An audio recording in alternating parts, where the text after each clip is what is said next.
sobatku, dimanapun kalian berada, gimana kabarnya? Semoga kalian dan keluarga dalam keadaan baik-baik saja ya. Kali ini kita akan membahas Donghua Throne of Cell episode 63 yang tayang hari Kamis ini. Perlu diingat, ini hanya sekedar bocoran spoiler yang episodenya rilis tanggal 13 Juli 2023. Jadi, jika narasi dan video berbeda, mohon dimaklumi ya. Untuk kalian yang penasaran tentang cerita Throne of Cell episode 63 ini yang tayang 1 minggu sekali, oke, langsung aja kita ke ceritanya, gas. Pada ending episode 62 sebelumnya, kita diperlihatkan Chai-Er menceritakan kepada Hao Chen mengenai masa bocilnya yang merupakan wanita suci reinkarnasi.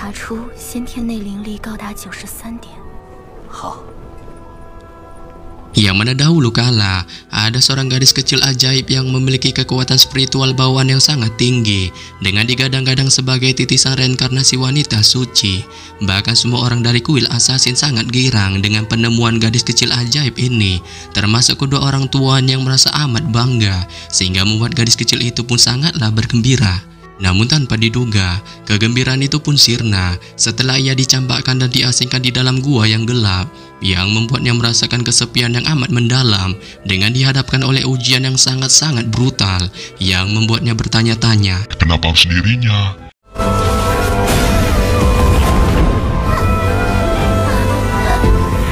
Dan setelah ujian membrutalkan itu, gadis kecil itu pun terbangun kembali bersama kedua orang tuanya dalam kondisi tubuh yang sudah menyatu dengan tubuh spiritual reinkarnasi, menyebabkan peningkatan yang amat tinggi kekuatan spiritualnya, sehingga membuat kedua orang tuanya termasuk semua orang di kuil assassin pun bersuka cita dengan merasa penyelamat dunia akhirnya kembali. Namun tak mengapa gadis kecil itu tampak biasa aja atas pencapaiannya ini, yang membuatnya terus dirundung perasaan kesepian walaupun sudah keluar dari gua, menyebabkannya merasa seperti berada di neraka.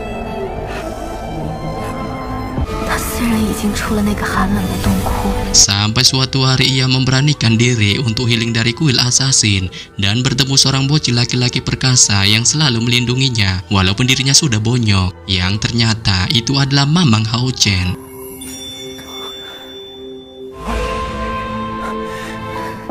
Hal ini pun lantas membuat Hao Chen menanyakan kepada Chai-Er mengenai dirinya yang sedari awal tidak terus terang kepadanya. Namun Chai-Er hanya bilang, walaupun perkataan ini tidak bisa diungkapkan, jiwa raganya dan bahkan penglihatannya serta pendengarannya, ia masih tetap bersamanya dan terus menyukainya. Wanjai.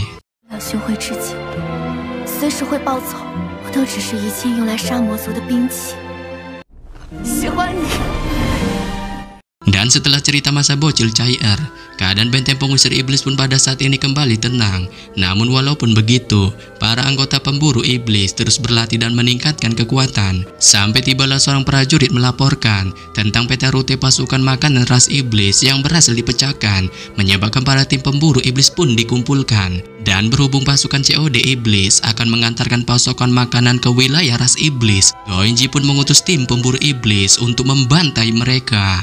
Nah, ini dia bocoran spoilernya.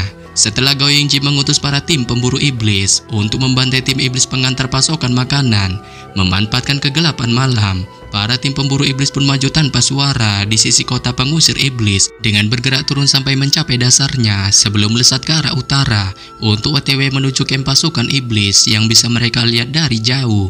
Dan setelah hanya setengah jam melakukan pergerakan, mereka sudah berada beberapa meter dari TKP kamp pasukan iblis dengan terus melakukan pergerakan yang diikuti oleh para prajurit pendeta yang mengeluarkan kemampuan pengintaian mereka untuk mengintai sekeliling agar memastikan mereka tidak terlihat oleh iblis terdekat. Para kesatria juga memanggil tunggangan mereka masing-masing, diikuti para prajurit pemanggil yang juga memanggil binatang buas mereka, saat pada akhirnya mereka bergerak maju dengan kecepatan penuh menuju ke bagian belakang kamp pasukan iblis. Dan pada saat ini, Hao Chen dan tim pemburu iblis nomor satunya berada di bagian terdepan di antara para tim pemburu iblis lainnya, dengan Hao Chen, Chai-Er, Ying-Er, dan Lin Xin semuanya duduk di punggung Hao Yu, sementara Han Yu, Yuan Yuan, dan si botak Sima Xian menggunakan energi spiritual mereka untuk berlari dengan kecepatan tinggi mengikuti di belakang. Sehingga pada saat yang sama, setelah 1 jam kemudian mereka melakukan perjalanan, mereka pada akhirnya berhenti di sebuah bukit yang terletak pada jarak radius 300 meter dari kamp pasukan iblis. Dengan pada saat ini, Hao Chen bersama dengan semua kapten tim pemburu iblis lainnya bergegas membuka peta dan mengandalkan mata para prajurit penyihir untuk menentukan posisi mereka.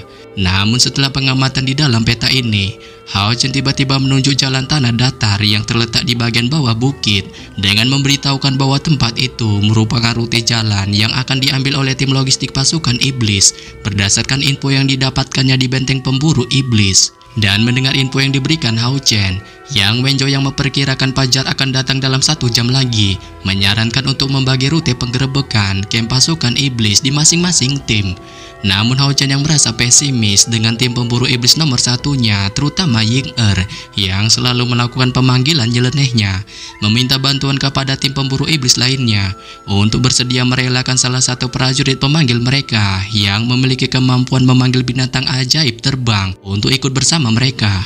Tetapi di sini, Yang Wenjo tidak keberatan sedikit pun akan hal ini saat dia mengutus salah satu prajurit pemanggilnya bernama Liao Yu yang memiliki keahlian dalam pemanggilan binatang ajaib terbang untuk ikut bersama tim Hao Chen. Dan setelah Yang Wenjo menjelaskan misi ini kepada Liao Yu dengan beberapa kalimat, sesaat kemudian Liao Yu pun memanggil beberapa binatang ajaib terbang yang dengan tenang naik ke langit sebelum pada akhirnya menghilang. Serta setelah Liao Yu mengutus beberapa binatang ajaib terbang ini, Duan Yu pun tiba-tiba menyuarakan pikirannya berdasarkan pengamatan timnya dengan memberitahukan mengenai tim logistik pasukan iblis yang akan membawa sekitar 3.000 iblis dalam menjalankan misinya, dan mayoritas dari mereka adalah iblis tingkat rendah. Tetapi ketika waktu pertempuran nanti tiba, Duan Yu pun tampak bingung dan menanyakan kepada semua kapten tim mengenai bagaimana mereka harus menyerang. Dan mendengar pertanyaan dari Duan Yi, Hao Chen pun juga tampak bingung akan hal ini saat ia segera melihat ke arah para kapten tim dan mempersilahkan mereka untuk jangan ragu menyampaikan saran atas pertanyaan dari Duan Yi. Hal ini pun lantas membuat salah satu kapten tim dari pasukan pemburu iblis keempat bernama Lutsi memberikan saran untuk menyerang secara bersama-sama dengan pertama-tama mengutus para penyihir untuk meluncurkan serangan mereka, dan kemudian dilanjutkan oleh para kesatria, prajurit, serta pemanggil yang akan menyerang bersama-sama, diikuti juga dengan para asasin yang akan bergabung untuk membidik secara brutal pemimpin musuh. Sementara mereka para pendeta akan bertanggung jawab untuk memantau situasi secara keseluruhan. Namun di sini, Hao Chen dan Yang Wenjo yang mendengar saran dari Lutsi ini pun tampak sedikit keberatan saat mereka merasa saran dari prajurit kuil pendeta langkah kelima itu terlalu ambigu. Bahkan Hao Chen spontan nyeletuk mengenai saran itu yang menurutnya tidak pantas. Yang hal ini pun lantas membuat Lutsi spontan memandang Hao Chen dengan agak terkejut sembari mengatakan, "Kenapa?" Hao Chen pun menjelaskan bahwa saran itu bisa saja mereka pakai jika para prajurit di benteng pemburu iblis menemani mereka selama pertempuran ini. Tapi situasinya saat ini, mereka tidak bersama para prajurit ini, dan masalah terbesar dalam kelompok mereka kali ini adalah tidak cukup akrab satu sama lain.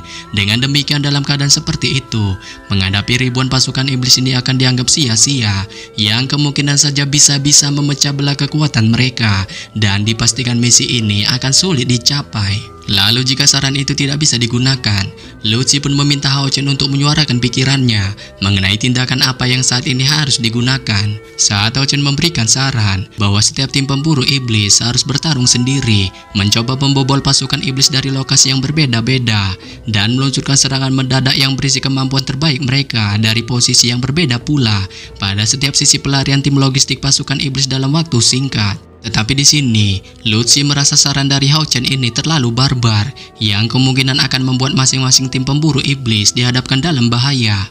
Namun Hao Chen mengatakan bahwa hal itu dapat diatasi jika masing-masing tim dapat saling memberikan bala bantuan satu sama lain, bahkan jika sekalipun iblis tingkat 7 menyerang. Sontak saja mendengar saran brilian dari Hao Chen, Lutsi pun spontan menunjukkan kekaguman di wajahnya dengan merasakan keheranan pemuda tampan ini memiliki strategi bertempur yang luar binasa. Bahkan para kapten tim pasukan pemburu iblis juga tidak sabaran menggunakan rencana dari Hao Chen ini, yang membuat Yang Wenjo, Duan Yi, dan juga Lutsi segera menyatakan persetujuan mereka mengenai rencana ini. Setelah para kapten tim pemburu iblis menyetujui rencana dari Hao Chen, mereka pun segera menggunakan rencana ini dengan memisahkan setiap tim yang tersebar di zona bukit dengan membagi mereka menjadi 3 kelompok yang tersebar di setiap arah untuk saling mensupport satu sama lain. Dan ketika mereka mengorganisasi cara ini di bawah pengaturan cepat para kapten tim, formasi mereka pun dapat dianggap rapi dengan mereka semua sedang beristirahat di lokasi yang ditugaskan sembari dengan tenang menunggu target misi ini muncul. Dan tidak lama mereka menunggu, pada saat ini di arah timur, segerombolan pasukan iblis muncul di garis pandang mereka dengan 8 iblis bila ganda, masing-masing menyeret kereta yang sama dan secara kebetulan akan mendekat menuju lokasi mereka. Hal ini pun lantas membuat para penyihir dari masing-masing tim mulai menerapkan kemampuan pengintaian mereka dan bisa melihat bahwa saat ini para iblis membawa sekitar 200 pasukan kereta dengan hanya iblis bila ganda yang menarik kereta dan beberapa iblis bila ganda lainnya siap siaga menjaga mereka dari kedua sisi. Sehingga pada saat yang sama, melihat pasukan iblis ini, si Masian dan Yuan pun segera menunjukkan jiwa barbarnya dengan menyarankan Hao Chen untuk bergegas membantai para iblis ini. Yang hal ini pun lantas membuat Hao Chen tergugu jiwa barbarnya dengan segera memerintahkan Yuan DKK untuk menyerang para iblis ini jika mereka sudah melewati wilayah garis persembunyian mereka. Dan setelah beberapa saat, pasukan iblis ini melewati garis wilayah persembunyian mereka. Hao Chen pun segera menganggukkan kepalanya, pertanda pertempuran telah dimulai. Yang hal ini pun lantas membuatnya bergegas melompat ke punggung Hao Yu, diikuti dengan para rekan timnya. Saat Hao Yu segera bergegas mengangkat kepalanya dengan ganas dan menyemburkan bola api ke arah pasukan iblis ini. Sementara Yuan dan si Masian juga secara brutal membantai pasukan iblis ini dari bawah. Dengan beberapa dari mereka berhasil memokatkan selusin iblis. Namun pada saat yang sama, baru saja mereka puas melakukan pembantaian para iblis ini, tanpa diduga seekor iblis tingkat 7 secara mengejutkan tiba-tiba muncul.